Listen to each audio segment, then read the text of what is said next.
High friends, welcome to யாஷிகர். Pandian Stores upcoming shooting ஸ்பாட்லேருந்து ஒரு சில மேக்கிங் வீடியோஸ் அண்ட் ஃபோட்டோஸ்லாம் கிடச்சிருக்கு. எஸ், நம்மளோட தங்கமயில், அதாவது அப்கமிங் மருமகள், மூத்த மருமகளாக வர போகிறாங்க இல்லையா, அவங்க வீட்டுக்கு அவங்கள பொண்ணு பார்க்கறதுக்காக போயிருக்காங்க.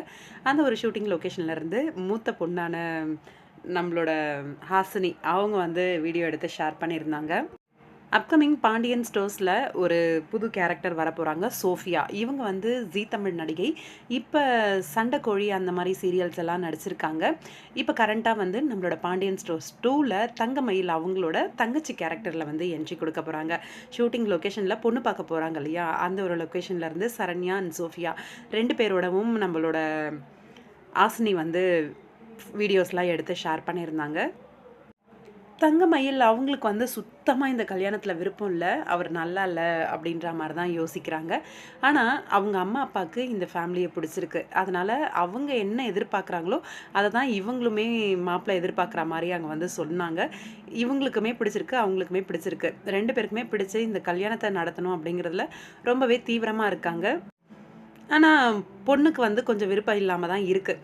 அப்கமிங் இவங்க தான் பேர் அப்படிங்கிறது எல்லாருக்குமே தெரிஞ்ச ஒரு விஷயந்தான். பொண்ணு பார்க்குற வரைக்கும் வந்தாச்சு. சீக்கிரமாகவே கல்யாண ஏற்பாடுகள் வந்து நடக்கும் அப்படிங்கிறத எதிர்பார்க்கலாம். பிடிக்காத ஒரு கல்யாணமாக இருக்கும். நம்மளோட சரண்யா ரீசெண்டாக அவங்களோட இன்ஸ்டாகிராம் பேஜில் பாவாடை தாவணியில் இருக்க மாதிரி ஒரு சில பிக்ஸ் எல்லாம் வந்து ஷேர் பண்ணி அவங்க வந்து எப்பயும் போல் உங்களோட அன்பு ஆதரவு வேறு என்னங்க நான் கேட்க போகிறேன் அப்படிங்கிற மாதிரி ஷேர் பண்ணியிருந்தாங்க. பாண்டியன் ஸ்டோர்ஸ் 2ல் நான் வந்து என்ட்ரி கொடுத்துருக்கேன் இன்றைக்கி எபிசோடில் அப்படின்னு சொல்லி ரீசெண்டாக அவங்களோட இன்ஸ்டாகிராம் பேஜில் வந்து ஷேர் பண்ணியிருந்தாங்க. கண்டிப்பாக சரண்யாவோட என்ட்ரி வீட்டு மருமகளாக வந்ததுக்கப்புறம் சீரியலோட மூவ் வந்து இன்னுமே நல்லா இருக்கும் அப்படின்னு நினைக்கிறேன். ரீசெண்டாக ராஜி அண்ட் நம்மளோட கதிர் அவங்களோட ட்ராக்குமே ரொம்பவே ஃபன்னாக கொஞ்சம் ராஜியை பற்றி யோசிக்கிறாரு அப்படிங்கிற மாதிரி நல்லா போச்சு. அந்த ப்ரமோவும் நல்லா இருந்தது.